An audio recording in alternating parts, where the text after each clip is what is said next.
thought it is a driver Like a Nintendo Switch, or yeah. I mean, that's essentially what it is.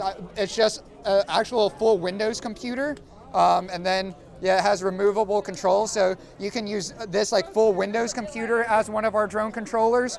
You can use this as basically like an Android like smartphone, or you could just use like a game controller plugged into like a normal laptop and fly our drone, or better yet, no controller whatsoever. And thinking about using a drone where like your household has your own drone, send it out to the local Amazon locker, fast food restaurant, retail store. So you never even have to use a controller. You just tell the drone where you want it to go. In the case of like Amazon or Starbucks, like, hey, I want to pick up my Starbucks order or my Amazon order, or hey, I want to return a package to the local UPS store. Why not just have a drone that you own go do that, right? Oh, that's actually.